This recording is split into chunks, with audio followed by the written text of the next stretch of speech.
പുതുതലമുറയുടെ സമഗ്ര വളർച്ചയ്ക്കായി സാമൂഹിക പ്രതിബദ്ധതയ്ക്കും മൂല്യാധിഷ്ഠിത പഠനത്തിനും ഊന്നൽ നൽകി പ്രവർത്തിക്കുന്ന വിദ്യാഭ്യാസ സ്ഥാപനം ഹോളി ക്രോസ് സ്കൂൾ മുള്ളൂർക്കര 2025-26 അധ്യയന വർഷത്തിലേക്കുള്ള അഡ്മിഷൻ ആരംഭിച്ചിരിക്കുന്നു.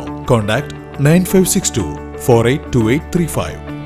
ചെറുതുരുത്തി കോഴിമാമ്പറമ്പ് ഭഗവതി ക്ഷേത്രത്തിലെ പൂരം അവസാനിക്കാൻ കാത്തു നിൽക്കാതെ ദേവസ്വം വകുപ്പിന്റെ ആനകളെ കൊണ്ടുപോകാൻ ശ്രമിച്ചതായി പരാതി. പാപ്പാന്മാർ ആവശ്യപ്പെട്ട പണം നൽകാത്തതിനെ തുടർന്നാണ് തർക്കം. ആനയെ കൊണ്ടുപോകാൻ വന്ന വാഹനം നാട്ടുകാർ തടഞ്ഞു. ചെറുതുരുത്തി കോഴിമാമ്പറമ്പ് ഭഗവതി ക്ഷേത്രത്തിലെ പൂരത്തിനായി ആറ്റൂർ ദേശത്തിന്റെ എഴുന്നള്ളിപ്പിനായി എത്തിയ ദേവസ്വം വകുപ്പിന്റെ 3 ആനകളുടെ പാപ്പാന്മാരാണ് പൂരം അവസാനിപ്പിക്കാൻ പോലും കാത്തു നിൽക്കാതെ വഴിയരികിൽ തിടമ്പ് അഴിച്ചുവെക്കുകയും ആനകളുമായി സ്ഥലം കാലിയാക്കാനും ഒരുങ്ങിയത്. പുലർച്ചെ കോഴിമാമ്പറമ്പ് ക്ഷേത്രത്തിലെത്തിയ പൂരം കാവ് കയറിയത് മറ്റൊരു ദേശത്തിന്റെ ആനയുടെ മുകളിൽ തിടമ്പ് വെച്ചാണ്. പാപ്പാന്മാർ ആവശ്യപ്പെട്ട 5000 രൂപ കൈക്കൂലി നൽകാത്തതാണ് ഉത്സവം കഴിയുന്നതിനു മുൻപ് തന്നെ ആനയെ തിടമ്പും മറ്റും അഴിച്ചുമാറ്റാനും ഉത്സവം അലങ്കോലപ്പെടുത്തുവാനും കാരണമെന്ന് ആറ്റൂർ ദേശക്കാർ ആരോപിച്ചു. തുടർന്ന് ആനകളെ കൊണ്ടുപോകാനെത്തിയ വാഹനം നാട്ടുകാർ തടഞ്ഞു. ചെറുതുരുത്തി പോലീസ് എത്തി വിഷയത്തിൽ ഇടപെട്ടതോടെയാണ് ആനകളെ കമ്മിറ്റിക്കാർ വിട്ടയച്ചത്. വാഹനം തടഞ്ഞതിൽ പ്രതിഷേധിച്ച് ആനപ്പാപ്പാന്മാർ ചെറുതുരുത്തി പോലീസ് സ്റ്റേഷന് മുൻവശത്ത് ആനയെ നിർത്തി.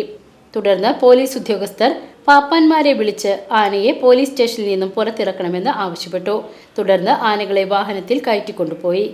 എന്നാൽ ദേവസ്വത്തിന്റെ കരാർ പ്രകാരം ആനകളെ വിട്ടുതരാൻ പാപ്പാന്മാർ തയ്യാറാകാത്ത കാരണമാണ് ദേശകമ്മിറ്റി ദേവസ്വം വകുപ്പിന് പരാതി നൽകാൻ ദേശകമ്മിറ്റിക്കാർ ഒരുങ്ങിയത്. ആറ്റൂർ ദേശകമ്മിറ്റി president K Narayanankutty, secretary Vijayan Palancheri, treasurer Sasi Maithri തുടങ്ങിയവർ സംസാരിച്ചു. ആറ്റൂർ ദേശം പൂരം ആനപ്പാപ്പാന്മാർ ഇന്ന് കലക്കലുണ്ടായി. ഇന്നലെ നല്ല രീതിയിൽ കൊണ്ടുവന്ന പൂരം 3 മണിക്ക് ആറ്റൂരിൽ നിന്ന് തിടമ്പ് എഴുന്നള്ളിച്ച് ഇവിടെ വന്ന് ഗംഭീരമായിട്ട് കാവ് കയറിയ പൂരം ഇന്നലെ രാത്രി മദ്യം വേണമെന്ന് പറഞ്ഞിട്ട് പാപ്പാന്മാർ എന്താ പറയുക വളരെ മോശമായ രീതിയിൽ അവിടെ അലമ്പുണ്ടാക്കി. എന്നിട്ട് നമ്മുടെ ചില ആളുകൾ ഒരു സെറ്റിൽമെൻറ്റ് എന്ന നിലയ്ക്ക് അവർക്ക് മദ്യം വാങ്ങിച്ചു കൊടുത്തു. അത് കഴിഞ്ഞ് ഇന്ന് കാലത്ത് നമ്മൾ ആനയുടെ പൈസ പൂർണ്ണമായും ദേവസ്വത്തിൽ അടച്ചിട്ടില്ല. ആനയുടെ ആ ബത്തയും അടച്ചില്ല. പാപ്പാന്മാരുടെ ബത്തയും അടച്ചു, വാഹനത്തിൻ്റെ പൈസയും കൊടുത്തു. അതിൻ്റെ നമ്മുടെ എല്ലാ രേഖകളും ഉണ്ട്.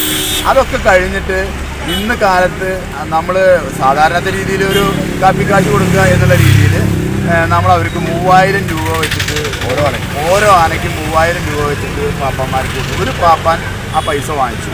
ആ പാപ്പാൻ പൈസ വാങ്ങിച്ച് മറ്റ് 2 പാപ്പാന്മാരും ആവശ്യപ്പെട്ട് ഞങ്ങൾക്ക് 5000 രൂപ വെച്ച് വേണം. അപ്പോൾ 3 ആനയ്ക്ക് അവർക്ക് 15000 രൂപ.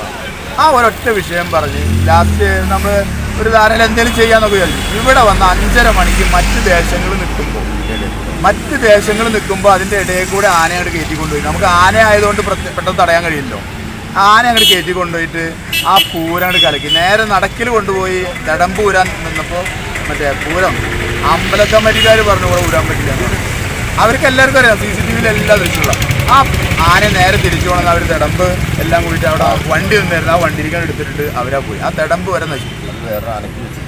എന്നിട്ട് നമ്മൾ വേറൊരു ദേശത്തെ ആന ഈ തിടമ്പ് ആ ആനയ്ക്ക് ഏറ്റിട്ടാണ് നമ്മൾ തിടമ്പ് എഴുന്നള്ളിച്ചത്. ആനയാണ് ഈ ആനയുടെ പാപ്പാന്മാർ പറഞ്ഞു കഴിഞ്ഞാൽ ദേവസ്വത്തിൻ്റെ ജീവനക്കാരാണ്. അവർക്ക് കൊടുക്കേണ്ട ബത്തയും ഈ പറയുന്ന നേരത്തെ പ്രസിഡന്റ് പറഞ്ഞു, ബത്ത ഉൾപ്പെടെ നമ്മൾ അവിടെ അടച്ചിട്ടാണ് ആനേനെ നമ്മൾ ഏറ്റെടുക്കുന്നത്. മുഴുവൻ ചെലവും നേരത്തെ കൂടി ദേവസ്വത്തിൽ അടച്ചിട്ട് ആ ആനേനെ എഴുന്നള്ളിക്കുന്ന കാര്യത്തിൽ പാപ്പാന്മാർ കാണിക്കുന്ന അവരുടെ അഹങ്കാരം ധിക്കാരപരമായ സമീപനമാണ് കണ്ടതെന്നുള്ളതാണ്. ഒരു വർഷത്തെ അധ്വാനമാണ് ഒരു ദേശത്തിൻ്റെ മുഴുവൻ ജനങ്ങളുടെ അധ്വാനമാണ്. ആ ജനങ്ങളുടെ അധ്വാനത്തിന് വകവയ്ക്കാതെ അവർക്ക് 15000 രൂപ കൈക്കൂലി കൊടുത്തില്ല എന്നുള്ള ഒറ്റ പേര് പറഞ്ഞുകൊണ്ട് മറ്റുള്ള ദേശം ഈ പറയുന്ന താഴെപ്രദേശം എഴുന്നള്ളിച്ച് നിൽക്കുമ്പോൾ ആനേനെ എഴുന്നള്ളിച്ച് നിൽക്കുന്നു, വാദ്യക്കാരൻ നിൽക്കുന്നു.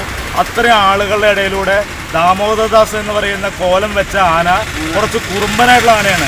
ആ ആനേനെ ഇത്രയും ആളുകളുടെ ഇടയിലൂടെ അവർ ഇടിച്ചു കയറ്റി നേരെ കൊണ്ടുപോയി നടക്കിൽ കൊണ്ടുപോയിട്ട് നമ്മളുടെ തിടമ്പ് അവിടുന്ന് അഴിച്ച് ഇറക്കി വെക്കുന്ന പ്രകാരപരമായിട്ട് മദ്യമാണ് പറഞ്ഞത്. BCV news, Cheruthuruthy.